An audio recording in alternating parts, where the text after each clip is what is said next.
नमस्कार, नादी टीवी में आपका बहुत स्वागत है और मैं हूं आपके साथ अनुपमा खोपरे। बुलेटिन की शुरुआत बड़ी खबर के साथ, जहां दिल्ली से बड़ी खबर सामने आ रही है। 3 राज्यों के पर्यवेक्षक नियुक्त हो चुके हैं, जहां बीजेपी ने 3 पर्यवेक्षकों को नियुक्त किया तीनों राज्यों के लिए। आपको बता दें कि मध्य प्रदेश में मनोहर लाल, के लक्ष्मण, आशा लकड़ा पर्यवेक्षक है। वहीं छत्तीसगढ़ में अर्जुन मुंडा, सर्बानंद सोनेवाल की नियुक्ति की गई है। राजस्थान में राजनाथ सिंह, विनोद तावड़े और साथ ही सरोज पांडे पर्यवेक्षक बनाए गए हैं। तीनों राज्यों में पर्यवेक्षक नियुक्त हो चुके हैं। तो देखिए, मध्य प्रदेश, छत्तीसगढ़ और राजस्थान में बीजेपी ने सीएम फेस डिक्लेयर नहीं किया। सीएम फेस को लेकर अब ऑब्जर्वर भी बनाए जा चुके हैं। तीनों राज्यों में 3-3 ऑब्जर्वर बनाए गए हैं, जो गहनता से जांच करेंगे, विधायकों से बात करेंगे, उनके साथ में बैठक करेंगे और उसके बाद में स्पष्ट करेंगे कि आखिर तीनों राज्यों में मुखिया किसे बनाया जाए। तो देखिए, यहाँ पर ऑब्जर्वर नियुक्त कर दिए। मुश्किल से 1-2 दिन का और इंतजार करना होगा। पर्यवेक्षक अपनी रिपोर्ट आला कमान को सौंपेंगे, हाईकमान को सौंपेंगे और हाईकमान ये फैसला लेगा कि आखिर तीनों राज्यों की कमान किसे संभालनी है।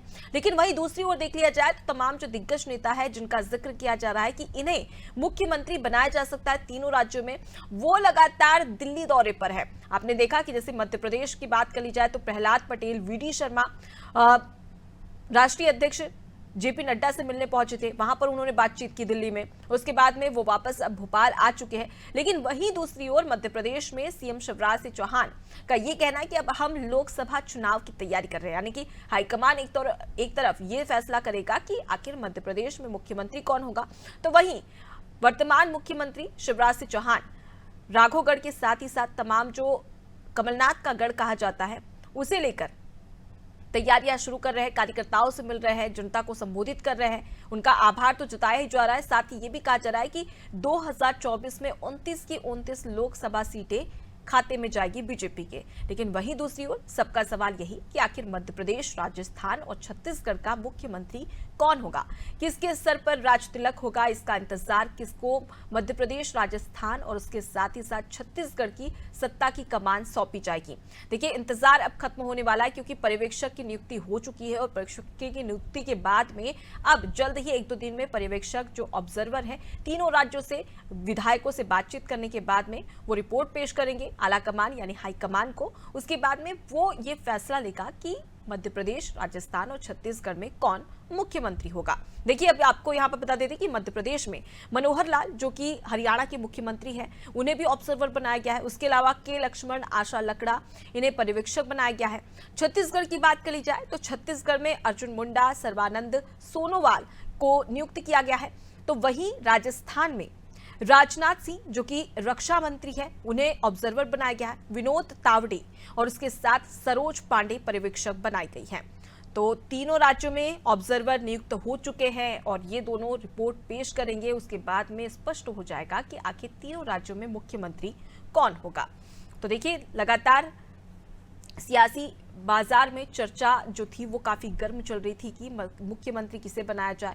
वहीं दूसरी ओर कांग्रेस लगातार निशाना साधती भी नजर आ रही थी कि एक और देखा जाए तो तेलंगाना में कांग्रेस ने सरकार बनाई और अपना मुख्यमंत्री भी डिक्लेयर कर दिया और मुख्यमंत्री ने शपथ भी ले ली है। लेकिन वहीं दूसरी ओर बीजेपी ने जिन राज्यों में प्रचंड जीत हासिल की, वहां पर अब तक ये स्पष्ट नहीं हो पाया है कि मुख्यमंत्री कौन होगा। 3 दिसंबर वो तारीख जब 5 राज्यों में चुनाव के रिजल्ट, जिनमें से 4 राज्यों के चुनाव के रिजल्ट आ चुके थे, उसके बाद में कांग्रेस की ओर से क्लियर हो चुका था। लेकिन वहीं 3 राज्यों में अब भी गहमा गहमी की स्थिति बनी हुई है। इसे और भी अच्छे से समझेंगे, हमारे साथ में संवाददाता नंदलाल ठाकुर जुड़ गए हैं। नंदलाल, तीनों राज्यों में ऑब्जर्वर की नियुक्ति हो चुकी है। अब क्या लगता है कि और कितना इंतजार करना पड़ेगा तीनों राज्यों में मुख्यमंत्री फेस देखने के लिए?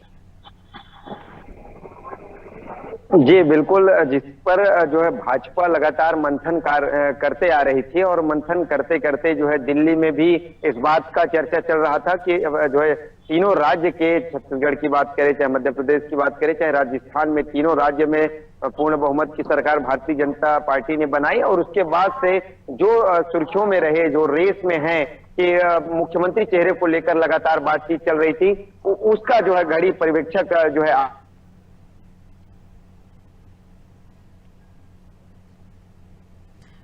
तकनीकी खामी की वजह से संपर्क नहीं हो पा रहा है, लेकिन हम कोशिश करेंगे नंदलाल से एक बार फिर से संपर्क बनाने की और उसके साथ ही जानेंगे कि आखिर ऑब्जर्वर किस प्रकार से काम करेंगे। सबसे पहले कितना समय लगेगा उन्हें, क्या 1-2 दिन का समय लगेगा, उसके बाद में जब वो रिपोर्ट पेश करेंगे तो हाईकमान क्या फैसला लेगा और विधायकों की क्या जिम्मेदारी रहेगी। क्या विधायकों से भी पूछा जाएगा कि किसे मुख्यमंत्री बनाना चाहिए, क्या विधायक दल जिसके ज्यादा समर्थन में होगा उसे मुख्यमंत्री बनाया जाएगा। नंदलाल एक बार फिर से हमारे साथ में जुड़ गए हैं। नंदलाल, मैं आपसे क्राइटेरिया और नियम जानना चाहूंगी कि ऑब्जर्वर तो तीनों राज्यों में बना दिए गए हैं, लेकिन क्या क्राइटेरिया सेट होगा? क्या ऑब्जर्वर विधायक दल की बैठक करेंगे, उनसे बातचीत करेंगे और उसके साथ ही साथ क्या जातिगत जनगणना के हिसाब से जातियों को साधने के लिए भी सीएम फेज डिक्लेयर किया जा सकता है बीजेपी की ओर से? देखिए, जिस प्रकार से चर्चा चल रहा था, मुख्य रूप से 4 लोगों का नाम जो है भारतीय जनता पार्टी में चल रहा था। उसमें से प्रथम नाम का बाद जो है पूर्व मुख्यमंत्री डॉक्टर रमन सिंह का चल रहा था। उसके बाद दूसरे में जो है अगर आदिवासी चेहरा की बात करते हैं तो विष्णुदेव साय का नाम चल रहा था और आदिवासी चेहरे पर ही रेणुका सिंह का नाम चल रहा था। तीनों के बाद अगर ओबीसी फैक्टर देखा जाए तो ओबीसी पर अरुण साव जो कि प्रदेश अध्यक्ष है और उनका कमान पूरा देखा जाए तो अच्छे से वो भूमिका अपना निभाए हैं और पूरे जीत में उनका भी काफी भूमिका रहा है। तो चारों पर चर्चा पहले से भी चल चुका है और लगातार केंद्र में भी इस बात का जिक्र कर रहे थे कि किसे मुख्यमंत्री बनाया जाए, क्योंकि 2018 की स्थिति में जिस प्रकार से भाजपा को हार मिली थी, इस प्रकार किसे कमान दिया जाए, इसे इस बार किसे कमान दिया जाए जो कि लोकसभा चुनाव पर भी अच्छे से जो है विजय दिलाए और यहाँ पर जो है सत्ता को अच्छे से चला पाए। तो पहले से ही अनुपमा, पहले से ही इस बात का निर्णय ले लिया गया है और पहले से डिसाइड कर लिया गया है केंद्र से ही कि किसे चुनना है यहाँ पर मुख्यमंत्री के रूप में, पहले से ही हो गया। यहाँ विधायक दल की बैठक करेंगे, जो पर्यवेक्षक आ रहे हैं वो यहाँ पर विधायक दल की बैठक लेंगे और बैठक के बाद निर्णय लिया जाएगा। उनको या तो उनको बताया जाएगा कि ये चेहरा रहेगा और आप लोगों को इसमें संतुष्ट होना पड़ेगा, मान्य करना पड़ेगा, या तो दूसरा चीज वहां पर सजेशन करना पड़ेगा पूछ के, क्योंकि विकल्प 2-3 विकल्प रखे हुए हैं और जिस प्रकार से ये चारों नाम मैं लिया उसका भी 2 नाम और उभर के आ रहे हैं कि ओबीसी फैक्ट पर रमेश बैस का भी नाम, रमेश बैस का भी जो कि राज्यपाल रहे हैं और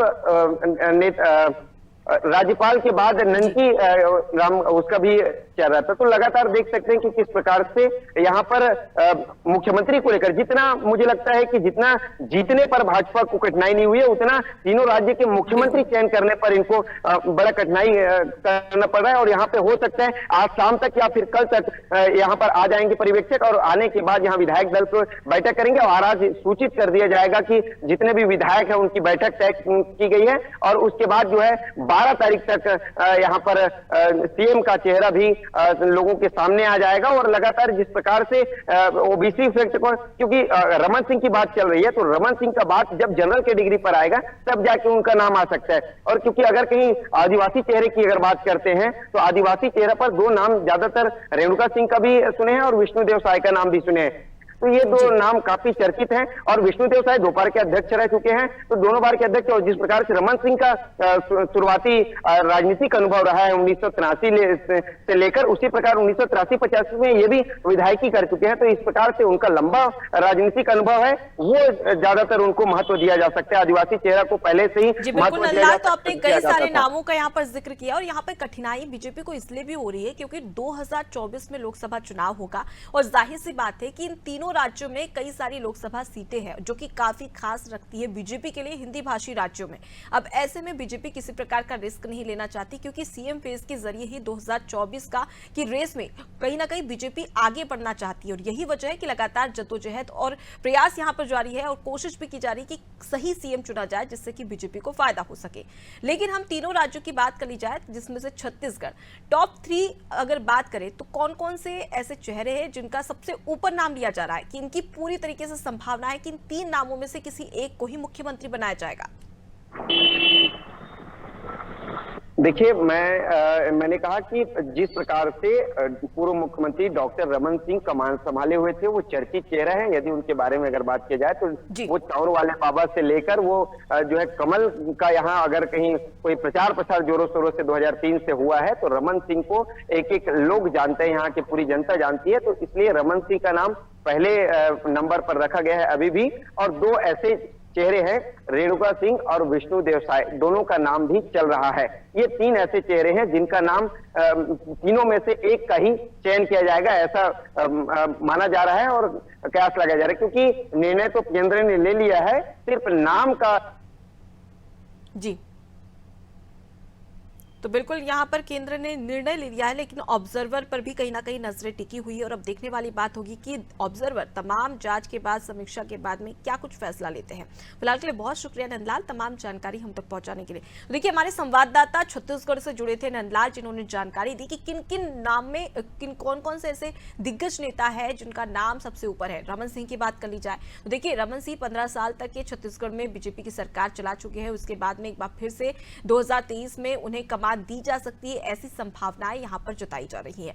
उसके अलावा रेणुका सिंह, जो कि काफी अच्छी लीडर मानी जाती है, और देखिए जिस प्रकार से छत्तीसगढ़ की बात कर ली जाए, यहां पर महिला वोटरों की संख्या सबसे ज्यादा है और यही वजह है कि कहीं ना कहीं ओबीसी चेहरा और साथ ही साथ अगर उस पर भी दाव लगा सकते या फिर महिला चेहरा यानी कि रेणुका सिंह पर भी बीजेपी दाव लगाती हुई नजर आ सकती है। उनकी भी काफी ज्यादा संभावनाएं यहां पर बनी हुई है। प्रदेश अध्यक्ष बीजेपी के अरुण साव, उनका नाम यहां पर सामने आ रहा है, उन्हें भी ये जिम्मेदारी दी जा सकती है। और सबसे चौंकाने वाली बात यह है कि यहां पर डिप्टी सीएम पर भी चर्चा की जा रही है, यानी कि मुख्यमंत्री फेज तो होगा ही, लेकिन उसके साथ ही साथ छत्तीसगढ़ में डिप्टी सीएम भी बनाए जा सकते हैं। 1 या 2 डिप्टी सीएम डिक्लेयर बीजेपी कर सकती है।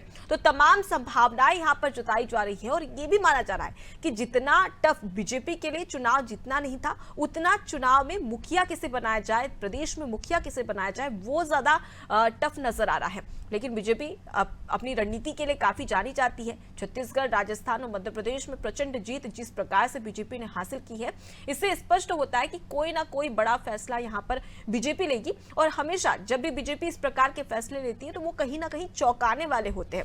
अब ऐसे में देखने वाली बात होगी कि तीनों राज्यों में किस प्रकार की रणनीति यहां पर बीजेपी अपनाती हुई नजर आती है और साथ ही साथ जनता इससे कितने चौंकने वाली है। चलिए, अब छत्तीसगढ़ की बात तो हमने कर ली है, वहां पर सीएम फेज को लेकर और साथ ही पर्यवेक्षक किस प्रकार से समीक्षा करेंगे। लेकिन अब जान लेते हैं मध्य प्रदेश का हाल, और इसका हाल बताएगी हमारी संवाददाता शबाना, हमारे साथ में जुड़ी हुई है। शबाना, मध्य प्रदेश, राजस्थान और छत्तीसगढ़ तीनों में पर्यवेक्षक नियुक्त हो चुके हैं। किस प्रकार से क्या क्राइटेरिया सेट किया जाएगा जिसके बाद में पर्यवेक्षक ये जो तमाम बातें निकलकर सामने आ रही है सीएम फीस को लेकर, वो डिक्लेयर करेंगे। उसके अलावा अगर हम बात कर ले तमाम पर्यवेक्षकों की, तो वो कब तक ये रिपोर्ट पेश कर सकते हैं आला कमान? जी देखिए, मध्य प्रदेश के लिए जो सीएम फेज के लिए चर्चा हो रही है, उसके लिए पर्यवेक्षक नियुक्त कर दिए गए हैं।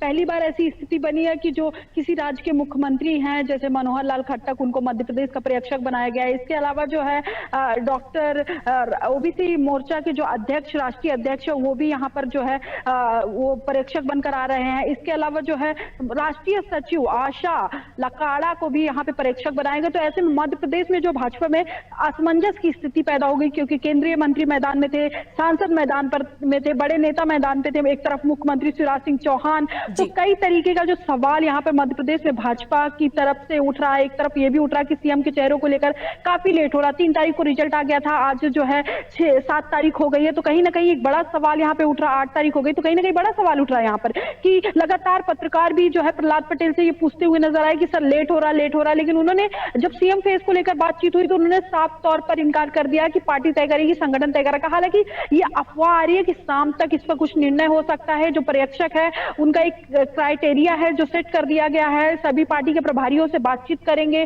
उसके बाद जो है निर्णय लेंगे। हालांकि वो यहाँ पर एक संदेश देने की कोशिश करेंगे एकता का और वो तमाम तरीकों का कि जो भाजपा में शुरू से लेकर हो रहा है कि पार्टी जो किसी को भी जो पद देती है वो उसे जिम्मेदारी से निभाता है। सीएम कोई भी बने लेकिन संगठन के लिए सभी को काम करना है। तो यहाँ पर एक भाजपा जो है ये संदेश देने की कोशिश कर रही है। और पर्यवेक्षक की बात करूं तो शाम तक जब वो सभी विभाग के प्रभारियों से बात कर लेंगे, नेताओं से बात कर लेंगे, उसके बाद जो है राष्ट्रीय आला कमान को रिपोर्ट सौंपेंगे। हालांकि कहीं ना कहीं ये डिसीजन कहा जा रहा है, सूत्र के हवाले से खबर है कि कहीं ना कहीं डिसीजन हो चुका है। पर्यवेक्षक यहाँ पे संदेश देंगे कि किसने पार्टी ने किसको चेहरा बनाया। तो कहीं ना कहीं शाम तक या फिर 10 तारीख तक ये डिसीजन हो जाएगा कि मध्य प्रदेश का अगला मुख्यमंत्री कौन होगा।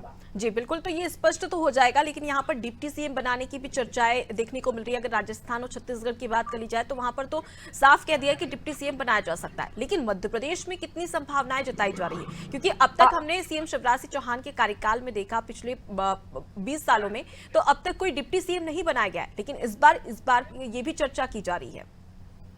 मध्य प्रदेश में जब भी भारतीय जनता पार्टी की सरकार रही तब भी डिप्टी सीएम कोई नहीं रहा। पहली बार ऐसा हो रहा है क्योंकि आप देखिए, आप पूरे विधानसभा चुनाव को देखेंगे तो बड़े नेताओं को भाजपा ने रणनीति के तहत मैदान में उतारा था। अब किसी भी बड़े नेता को आप छोटा पद नहीं दे सकते। इन सारी चीजों को देखते हुए जो है भारतीय जनता पार्टी काम कर रही है, और कहीं ना कहीं जो है कहा जा रहा था कि मध्य प्रदेश के मन में मोदी और मोदी के मन में मध्य प्रदेश वाली बात जो यहाँ पर भारतीय जनता पार्टी ने करके दिखाया। एक तरफ लाडली बहनों ने सरकार बना दिया, 2.71 करोड़ लाडली बहनें, तो कहीं ना कहीं सभी वर्ग को साधने की यहाँ पे कोशिश है। देखिए, आप एक तरफ मुख्यमंत्री शिवराज सिंह चौहान को भी ये नकार नहीं सकते, उन्होंने मध्य प्रदेश के विकास के लिए काम किया। हालांकि ये भी कहा जा रहा है कि लाडली बहनों ने मध्य प्रदेश में सरकार बनाई है, तो कहीं ना कहीं सबसे लोकप्रिय मुख्यमंत्री के रूप में वही नंबर 1 पर है। अगर आप उप मुख्यमंत्री की बात करें तो जो है सांसद रही ऋति पाठक, उनका नाम चर्चा में है। कहा जा रहा है जो है एक वर्ग को साधने के लिए वो सांसद भी है, महिला भी है, और महिला आरक्षण के लिए जो है कई सारी जताई जा रही है शबाना, लेकिन इंतजार करना होगा। कुछ ही समय के इंतजार के बाद में स्पष्ट हो जाएगा कि आखिर तीनों राज्यों में किसका